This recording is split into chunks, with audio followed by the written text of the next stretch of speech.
샬롬, 안녕하세요. 오늘 열왕기하 8장 하겠습니다.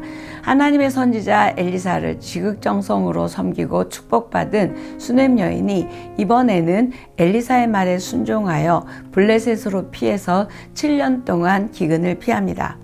기근 7년이 끝나고 고향으로 돌아온 그녀는 자신의 집과 전토가 다른 사람이 차지하고 있는 것을 발견하고 이스라엘 왕에게 사정을 호소하러 갔습니다. 4절입니다. 그때 왕은 하나님의 사람의 종 게하시와 대화를 나누고 있었습니다. 그때 밑줄이요. 게하시의 말에 의해 기업을 되찾게 됩니다. 왕과 게하시가 그때 일하고 있었다는 건 우연이 아니라 하나님께서 그렇게 시간을 맞춰주신 하나님의 타이밍이 하나님께서 일하셨기 때문에 이 여인이 땅을 다시 차지할 수 있었습니다. 수넴 여인이 땅을 찾게 되는 이야기는 말씀에 순종하는 자의 결말을 보여줍니다. 전에도 말씀드렸지만 열왕기의 첫 번째 독자는 바벨론의 포로로 가 있는 이스라엘 백성이라고 말했습니다. 그들은 왜 떠나게 됐죠? 포로로 말씀을 버리고 또 말씀을 떠난 결과로 바벨론의 포로로 가 있음을 그들이 인식하게 하기 위해서 이 글을 썼습니다. 그들이 다시 말씀으로 돌아오게 하기 위해서, 다시 언약으로 돌아오게 하기 위해서 말하고 있습니다. 수넴 여인이 땅을 다시 찾는 이야기는 절망 가운데 있던 포로들 그들에게 희망과 소망을 주었을 것이고요. 또 언약을 떠난 백성들이 다시 돌아오게 됐을 것입니다.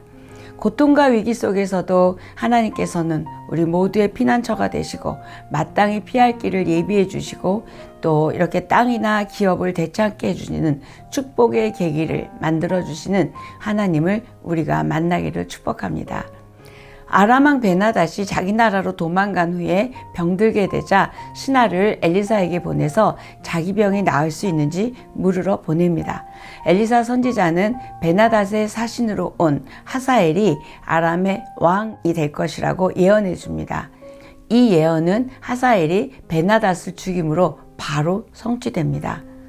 자신의 죄에 대한 회개와 하나님을 의지하는 올바른 신앙 없이 그저 병이나 고치려는 베나닷의 행동을 오히려 자신의 죽음을 앞당기는 결과를 초래하고 말았습니다. 우리도 내 어려움을 해결하고 나를 도와달라고 좀 더 많은 축복을 달라고 우리가 하나님을 찾지는 않은지요.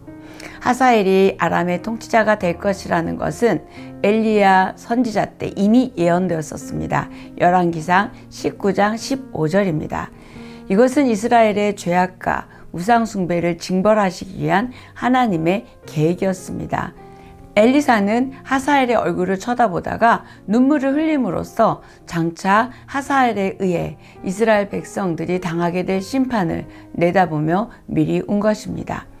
비록 이스라엘이 자신들의 죄악과 우상 숭배로 인해서 이렇게 하나님의 심판을 당한다 할지라도 이방인에 의해서 참혹하게 당하는 조국의 처지를 안타깝게 여긴 엘리사입니다. 예루살렘 성의 멸망을 내다보시며 눈물을 흘리신 예수님의 모습과 연결되고 있습니다. 8장 15절까지는 엘리사의 행적과 북이스라엘 왕국과 연관된 내용이 나왔었다면 이제 8장 16절부터 17장 북왕국이 멸망할 때까지는 남북 왕조가 왔다 갔다 기울어져 가는 역사를 다루고 있습니다. 그래서 남쪽 얘기했다가 북쪽도 하고 이렇게 왔다 갔다 한다는 거죠. 여호사밧의 아들 여호람에 대해 이렇게 평가합니다. 18절인데요. 여호람은 아합의 집이 그랬듯이 이스라엘 왕들의 길을 그대로 따랐습니다. 여호람이 아합의 딸을 아내로 맞았기 때문이었습니다. 그는 여호와의 눈앞에 악을 저질렀습니다.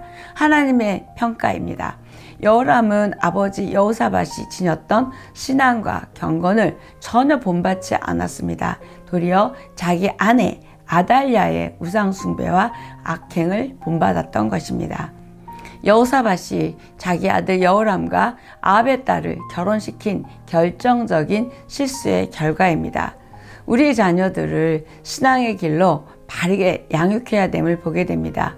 우리가 그러려면 먼저 신앙의 본을 보이고 행함이 있는 믿음의 삶을 보여주고 또 말씀으로 가르치고 또 기도해주는 그런 우리의 자녀 양육이 되어야 그들이 우리의 믿음을 따라갈 것입니다. 여호람이 아합의 딸과 결혼하면서까지 권력을 키우려는 그 수고에도 불구하고 에돔과 림나가 유다의 지배로부터 벗어나는 사건이 발생해서 남유다는 국력이 점점점 쇠퇴하게 됩니다. 19절인데요. 여호람이 악을 저질렀음에도 불구하고 다윗을 위해 유다를 멸망시키지 않았습니다. 전에 다윗과 자손들에게 영원히 등불을 주겠다고 약속하셨기 때문입니다. 다윗하고 약속하신 것 때문에 이렇게 징벌을 내리시지 않으십니다. 하나님은 정말 언약에 신실하신 분이시고 이 다윗과의 약속은 사무엘하 7장에 나와 있습니다. 사무엘하 7장에는 다윗의 혈통과 다윗의 나라는 영원히 보존될 것이라 약속했고 그 다윗의 혈통으로 우리 주 예수 그리스도가 오십니다. 우리도 그렇습니다. 예수 그리스도에 의해 우리가 얻은 언약은 때때로 우리가 실패하고 넘어질지라도 하나님의 구원과 사랑에서 떼어놓을 수 없습니다. 아멘.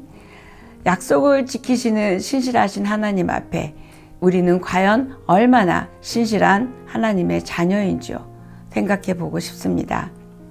여호람의 뒤를 이어 남유다의 왕이 된 아하시야는 1년밖에 통치하지 못했습니다.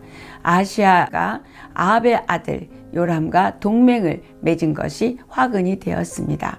한번 잘못 끼워진 단추처럼 아합과 여호사밧 사이에 맺어진 그 정략 결혼이 이렇게 화근이 되어 대대손손 자손들에게 이런 악영향을 미치고 있는 것을 보게 됩니다.